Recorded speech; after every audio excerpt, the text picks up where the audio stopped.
Behold my servant whom I have chosen, my beloved with whom my soul is well pleased. Heavenly Father is, in the words of Isaiah, addressing his Son. For the Spirit comes into it, so it is Trinitarian. I will put my Spirit upon him. And then here we have his opera ad extra, what he is going to do. And he shall proclaim justice to the Gentiles, not just the Israelites. He will not wrangle or cry aloud. In Lectio Divina, these verses jump out. How many ruin their day by wrangling and crying out? They don't know the secret of life. Their filter doesn't work. Their instincts are at the control panel. Nor will anyone hear his voice in the streets. There are some people that one will know to be in the vicinity immediately. They will be heard. And they do not realize that not everyone wants to hear them at that point. That could also be us. Now, he goes on then to talk about how he will handle people. He will not break a bruised reed. One doesn't beat a dog that is already chained, that is already down. Or quench a smouldering wick. That has been picked up by the centuries.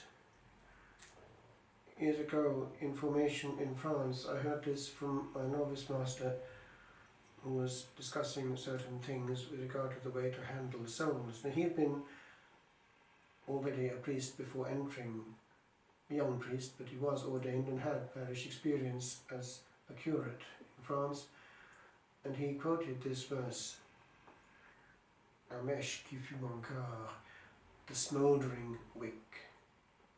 And he was applying this to the way in which one does one's level best if the wick is still smouldering. That applies to the soul who might not be in the best state coming to confession, but the very fact that he's there is important, and one doesn't quench the smouldering wick. What can I do to reignite this well?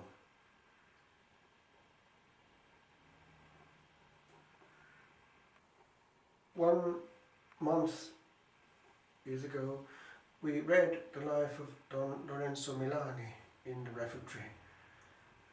He was a priest who was somewhat controversial in the 50s, and he was put far from the centre of attention to a backward parish up in a mountain. But he carried on his work with the young people, and he did good. His vocation was interesting, we had all the details.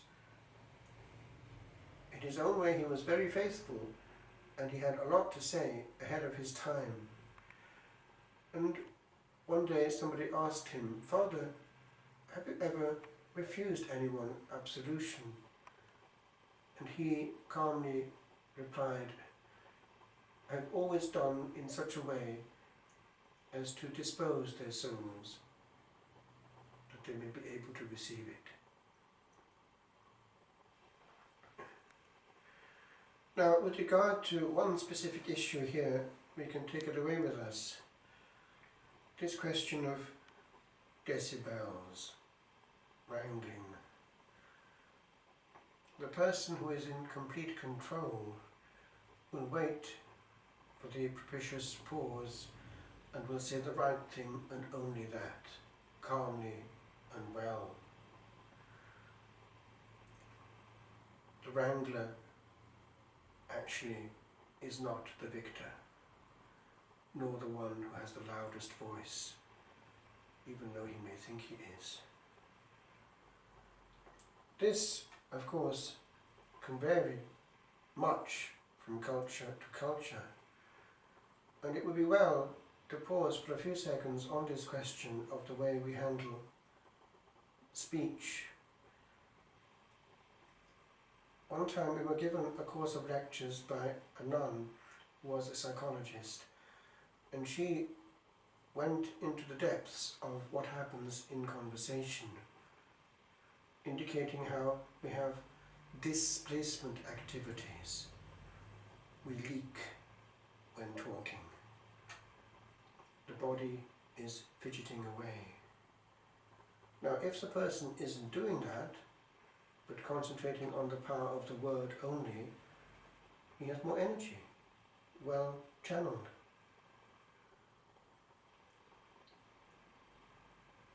Go to some cultures and one finds this scenario. I was actually opposite the phone when in St. Robert's College in Rome in the days before mobile phones really came in. So that was an important point of the college. And there was a huge difference between the way that, for instance, the students from the south of Italy would handle the phone and those from a more Northern European culture would, or even for that matter, an American one. And the same thing hit me strongly some years ago when I was with a priest friend of mine in Italy, when the phone rang and somebody wanted to know how to find where he was. And while answering, with an old kind of phone with no screen on it, no picture that is, his arms came into active service, and while describing exactly how to find it with words, he had his arms explaining also where to get there exactly on the phone with no video screen. He just couldn't talk without using his hands. He was from the south of Italy. Interesting, I thought. And one day in Rome, observing the comedy of human life, I sat down in my cell, which was, as I say, opposite the phone, and calmly got my thoughts together and wondered how, when I go through life, will I speak with the mouth only, or with a lot of leaking going on in my limbs? And this was what I put down, puzzled at the way we handle conversation.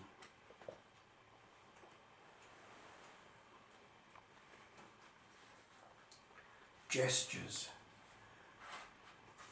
of a Sicilian on the telephone. Why do we talk twice all, and heed not once what is not said? Why does the head not know how hands to still, and nerves that dance and bounce to every pulse they're sent, as if to show that we are well at home, that we have heard each syllable of sound? Can these not stand upon a moment's peace, and let a word come in and go without a pushing hand? Untempered south, whose mouthed truths beat all, is soul with soul made louder made to hear? And is there room in volume for sounds small, or space in moves so large for moving near? Is there a way to live, a way to die, with little sound, but little made awry?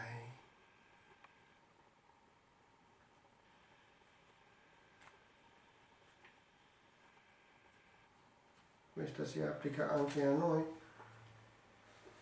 Il Signore non grida, non alza la voce. E quando ero studente a Roma, vivendo di fronte al telefono del collegio, prima dell'epoca dei telefonini, guardavo con ammirazione come i siciliani, paragonati con gli americani, parlavano al telefono. Era impossibile vedere un siciliano parlare senza parlare con tutto il corpo, al massimo e a massimo volume di voce, senza minima pausa. Mi sono detto, interessante, quanti non sanno parlare solo con la forza pura della parola.